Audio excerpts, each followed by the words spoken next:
Oke guys, halo, salam kenal. Kembali lagi ke video yang terbaru. Di video kali ini seperti yang aku janjikan di video yang lepas, aku bakal ngasih tahu cara gimana kalian bisa lihat direction menggunakan market structure. Market structure ini emang aku pakai dari dulu dan kamu bisa gunakan market structure ini buat entry juga bisa, tapi utamakan untuk lihat directionnya. Karena yang penting itu direction dulu, barulah cari posisi entry. Oke, jadi tanpa membuang waktu, ini aku mau terangkan dulu. Direction itu yang pertama kamu harus tahu punya tiga. Yang pertama uptrend, yaitu kenaikan, dalam bahasa Indonesia kenaikan ya. Yang kedua downtrend, yaitu penurunan. Dan yang ketiga adalah sideway ataupun seimbang. Nah, dari tiga-tiga ini kalian harus tentukan dulu. Misalkan buka chart nih, baru buka chart kan, cek dulu adakah trennya lagi uptrend, lagi downtrend ataupun sideway, barulah kalian bisa fokus ke posisi buy atau posisi sell. Jangan misalkan nih buka chart langsung, oh ini aku mau nge-sell, aku mau nge-buy. Jangan, lihat dulu directionnya, baru kalian bisa cari posisi buat entry. Oke, jadi tanpa membuang waktu, ayo kita gas aja ke videonya. Dan kalian tonton videonya sampai habis supaya kalian bisa belajar cara lihat direction yang betul. Jadi kita bakal mulakan dengan uptrend. Apa itu uptrend? Uptrend akan terbentuk di saat price bikin high dan low yang lebih tinggi secara berterusan. Misalkan nih, kalau dalam market structure kita nggak manggil sebagai support atau resistance. Misalkan price turun, price naik, ini kita panggil low, paras yang paling rendah. Di saat price naik, price turun, ini merupakan high, paras yang tinggi.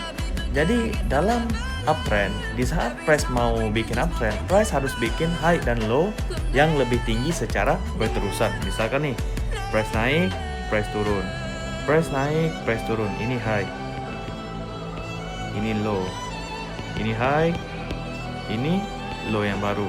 Dan di saat uptrend, price akan bikin ini secara berterusan, high low secara berterusan. Makanya di saat uptrend kita bakal fokus ke arah buy. Kita nggak bakal nyari posisi sell, nggak bakal bisa nyoba lawan trend atau apa, nggak ada. Kita bakal fokus ke buy aja. Itu buat uptrend. Oke, jadi buat teman-teman, aku juga mau ngasih tahu dimana di setiap trend itu dia nggak bakal kekal selama-lamanya menaik atau kekal selama-lamanya menurun. Dia bisa berubah dari kenaikan, bisa berubah ke penurunan, bisa berubah ke sideway. Itu dari sudut structure itu emang berubah-ubah. Jadi makanya di saat walaupun price bikin uptrend juga bisa fail. Nah, gimana uptrend mau fail?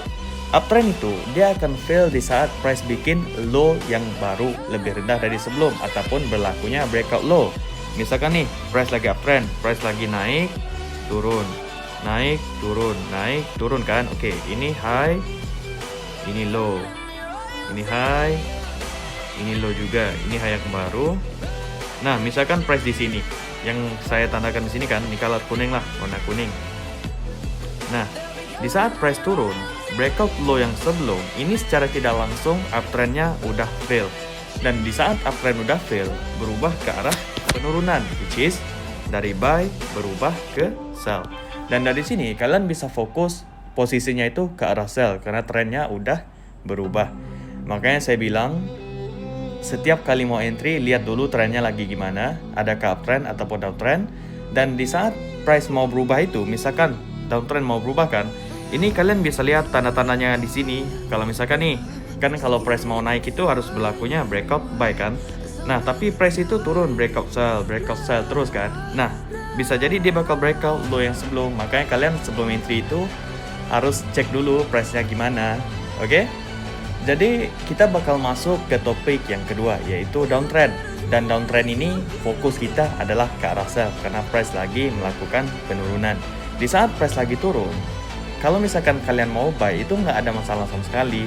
Tapi misalkan kamu fokus ke sell, itu potensial buat profit lebih tinggi berbanding buy. Makanya aku bilang kalau misalkan kamu mau trading itu cek dulu trennya lagi buy atau lagi sell. Karena aku mau kalian profit, aku nggak mau kalian loss. Kalau mentor lain mah mereka bodo amat, ayo buy now, ayo sell now. Kalau aku nggak mau kalian loss, aku mau kalian profit. Oke? Jadi yang pertama itu, gimana downtrend ini bisa jadi adalah di saat price bikin low dan high yang lebih rendah secara berterusan. Misalkan price turun, price naik, ini low kan. Nah ini low nih. Di saat price naik, price turun, ini otomatis menjadi satu high. Dan di saat price turun bikin low yang lebih rendah kayak gini, ini trennya lagi downtrend dan price bakal bikin low dan high yang lebih rendah secara berterusan. Nah dari sini aja kalau misalkan kamu lihat previous price bikin low yang lebih rendah kan, itu kamu bisa expect for sell dan price bisa bikin satu penurunan ke bawah.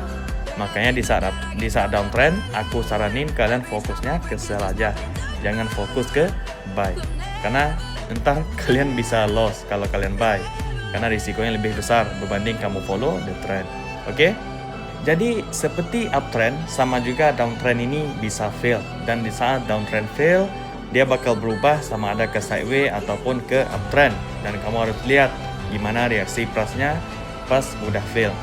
Nah di saat fail itu baru kamu bisa lihat lah dia mau ke uptrend atau downtrend kan, atau sideways kan. Nah oke, jadi gimana downtrend itu bisa fail? Di saat price bikin high yang lebih tinggi dari sebelum ataupun berlakunya breakout kenaikan yang sebelum. Di saat price bikin kenaikan, misalkan nih di sini price naik, turun, ini high, ini low.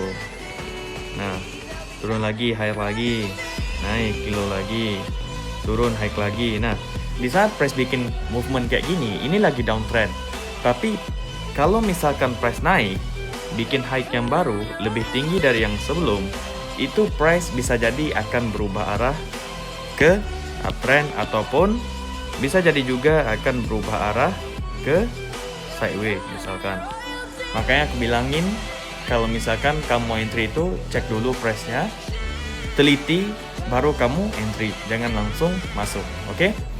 Nah jadi ini untuk downtrend, dimana di saat downtrend kamu bisa fokus sell, chances buat kalian profit lebih tinggi.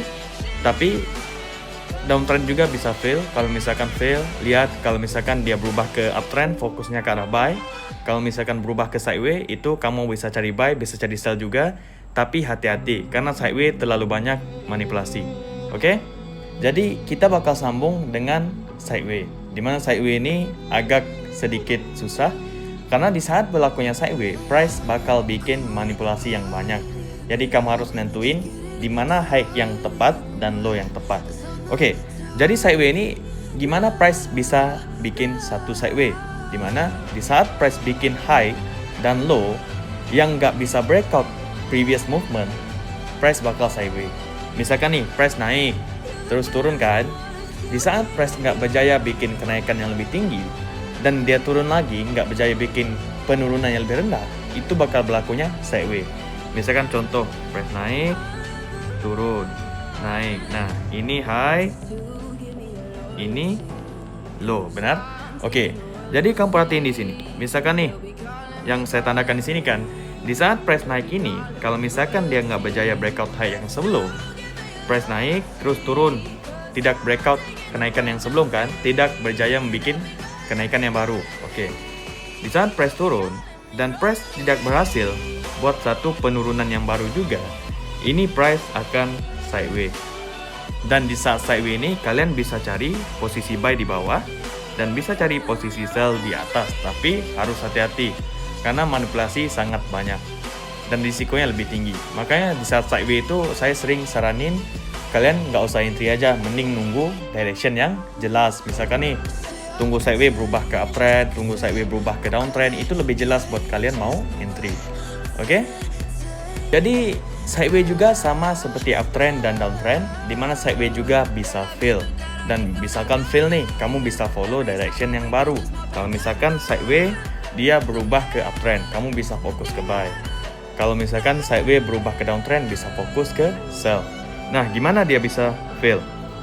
Misalkan ini lagi sideways kan, lagi sideways nih, ini high yang sebelum, yang ini sama semua, ini low yang sebelum. Di saat price bikin low yang lebih rendah dari sebelum, ini bermaksud sideways berubah ke arah downtrend. Ataupun dari sideways ini kamu bisa fokus ke sell. Tapi misalkan sideways nih, sideways, terus breakoutnya itu high yang sebelum, dia bikin kenaikan yang baru lebih tinggi dari yang sebelum ini. kamu bisa fokus on buy karena sideway berubah ke arah buy. Oke, jadi misalkan kamu mau entry, jangan langsung masuk buy, jangan langsung masuk sell. Lihat aja trennya lagi ngapain, baru kalian nyari posisi. Oke, jadi jumpa di video yang seterusnya. Like, komen, dan juga subscribe biar aku bikin semangat ngasih edukasi gratis lagi.